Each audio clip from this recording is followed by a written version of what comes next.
What's up, guys? Welcome to Daily Dose of Reddit. This is your host, Zach, and today's subreddit is r/IDontWorkHereLady. This story's called, I Only Went for an Umbrella. Oh, geez. Just a story from a few hours ago. Gonna leave out most of the details as this just dragged on and on and on for 30 minutes, if not longer, and all it was explaining to a woman I can't go into the stockroom. As well, you might have guessed it from the subreddit, I don't work here, lady! Alright, so it's raining a lot recently. I do not have an umbrella, and I've been meaning to get one for about 2 years now. Because it often rains whenever I'm working, and it'd be nice to have a day where I can stay somewhat drier than I end up usually being, so I live with my 3 friends and we rent a 3-bedroom place together. Now, my 2 friends have both got umbrellas. I do not. So today I decided, I finished work early, it's still dry out, I can quickly walk to the supermarket and buy an umbrella for myself for when it rains. A 20-minute long walk to the store. Normally takes about 5 minutes, but I forgot my mask like an idiot and had to double back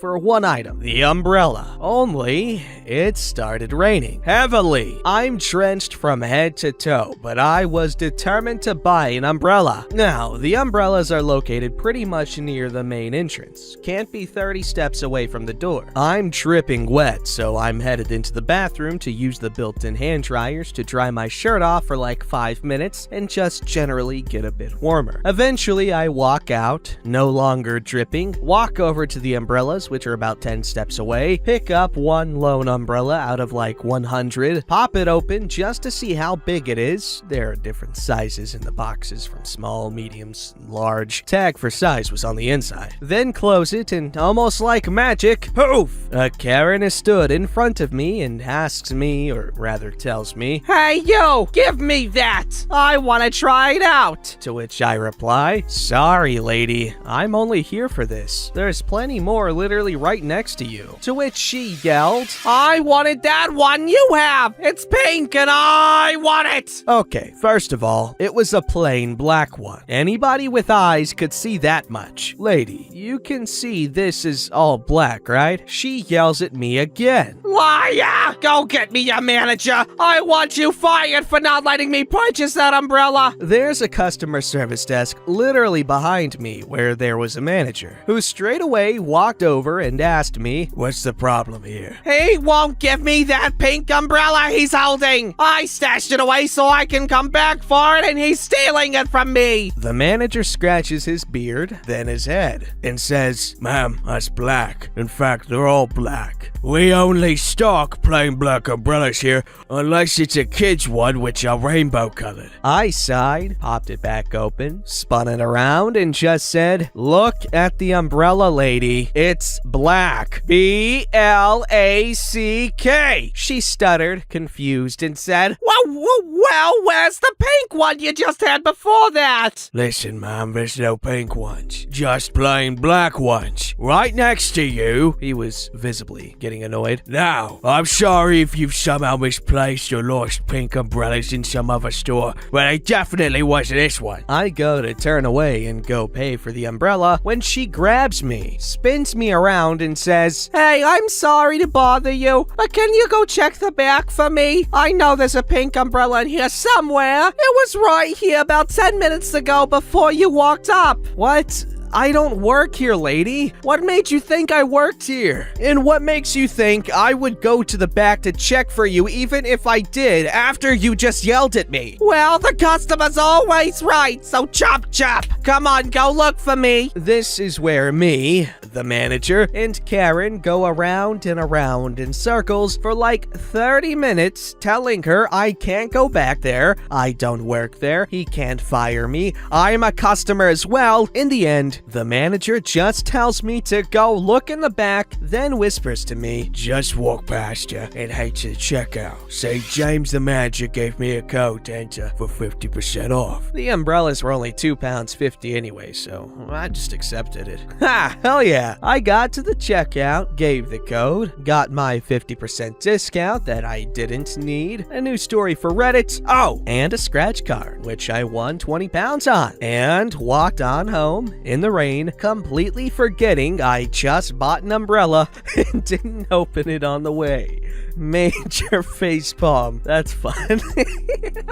I like this story. Thank you, OP, for sharing. Very funny. And you know what? I can vibe with the whole not having an umbrella, even though you've been meaning to get one for years. I never think about getting an umbrella until I need one, and I don't have one. But then again, I kind of like the rain. But I found it way more enjoyable when I was a kid, because now, when you're out in the rain, it just feels cold. This story's called Accosted by Children at Work. So I work as a vendor for big box stores. It's an easy job. I make my own schedule. I worked my own hours, and most of it is auditing and taking pictures of shelves. Easy, pays the bills, and I don't hate it. However, the amount of I don't work here stories I have is ridiculous because I'm wearing dark clothing and a lanyard, so I obviously work everywhere. I've got a ton of them, but this one in particular is one I know a lot of you will get a kick out of. This was before Brovid. It was a beautiful crisp day, and I was wearing a black t-shirt, gray leather jacket, jeans, had my purse on me, sunglasses on my head, and the only thing indicating that I was even working was a purple Super Nintendo lanyard around my neck. I definitely don't look like an employee, but regardless, a man with two little boys who looked between 4 to 5 was glaring daggers at me, not saying anything, just glaring, as if somehow I was going to spontaneously gain the ability to read minds. It was super creepy, but I'm not gonna approach a random Kevin in the store. I go into an aisle to continue my work when his kids quite literally run up to me and grab me. One has his hands tightly wrapped around my leg, and the other one has a hold of my purse. They're tugging at me and screaming, "Daddy wants to talk to you! Don't ignore Daddy!" As I'm trying to pull them off of me. I feel like a zebra about to be killed by a pride of lions as the dad starts to storm down the aisle towards me. Definitely a trap.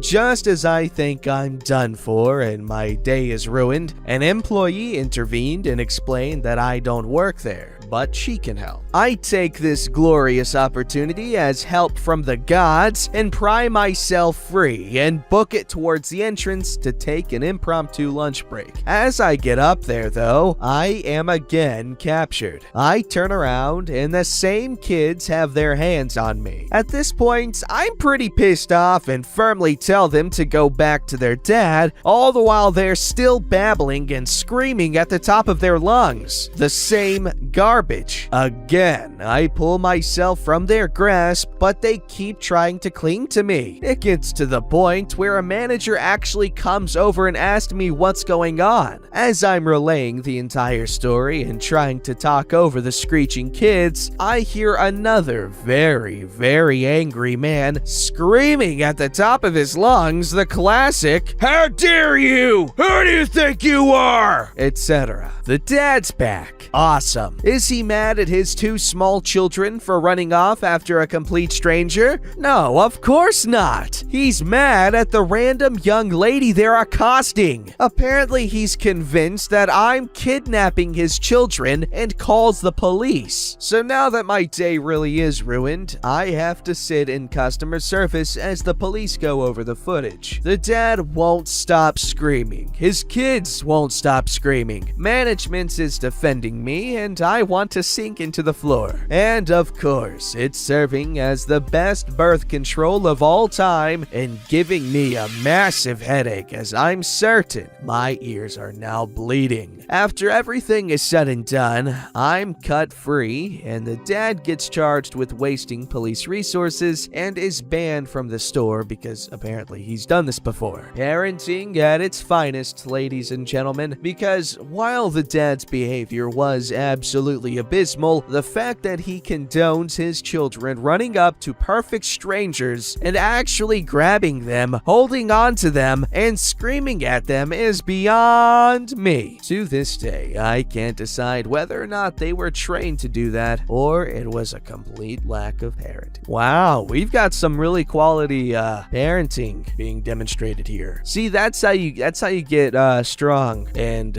confident children. You let them exercise their independence from a young age and, be little badasses like they were. Just kidding. They weren't badasses. They were pains in the asses. Alright, this story's called, "No ma'am, the train is not posing for pictures." This happened a few years ago, but I was reminded of it today while digging through some old pictures. A little bit of backstory. I've always been a fan of trains, probably due to my parents playing endless episodes of Thomas the Tank Engine when I was little. Luckily for my inner child, a fairly high use of CSX rail line runs through my town, and at one of the intersections is a small gravel parking lot for a local trail. On days where it's not blazing hot and I have nothing better to do, it's fun to park off in this lot and watch trains go by. I don't try to jump in front of them to grab pictures or hinder their work, just sit and observe. The day this happened was supposed to be a rather stormy evening, so I loaded my camera bag in the car and went to kill some time before the storms rolled in for my latest failed attempt at lightning photography. The setup of this crossing is 2 sets of track, gated crossing, and just past it, heading away from where I'm parked, is a siding that typically has a handful of unused cars in it. I'm sitting there reading a book when I hear the bell start ringing and a distant horn. 2 engines come up the far track and stop about halfway through the crossing. They back out and into the siding, up to a couple of the cars sitting there, then pull back out into the crossing. I grab my camera thinking,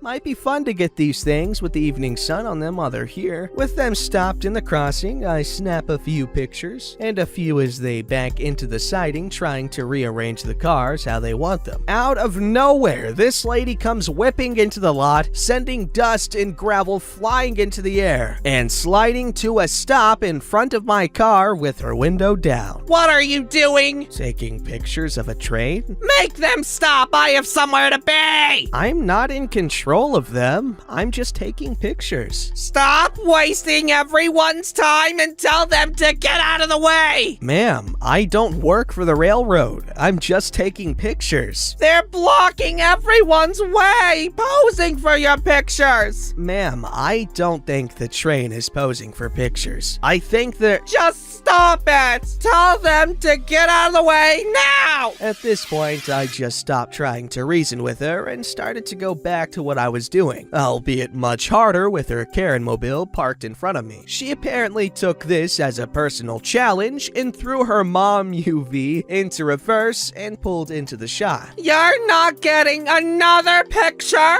until you make them stop!" I started to say something, but got drowned out by the horn as the train came through the crossing one more time, loaded with whatever cars it needed, and off to whatever destination was next. I snapped a few more as it drove by. Incidentally, 2 engines and about 5 cars clear a crossing pretty fast, even at low speed. Before Karen could get herself turned back around, the gates had let out and the flood of cars blocked her exit. She sat there slamming on her horn, attempting to pull out, and probably cursing up a storm for a solid 5 minutes. Finally, she gunned it, slinging gravel, squealing tires, and nearly taking the front off some dude's Miata. I'd love to say this has a storybook ending of her pulled over and arrested, me getting money, and then getting amazing lightning shots that night. One of those endings that really makes you believe in humanity. Instant karma, heart of the cards, and all that. But alas, no cops to be found to give Mrs. Self-Important her comeuppance, and no lightning pictures to be had that night.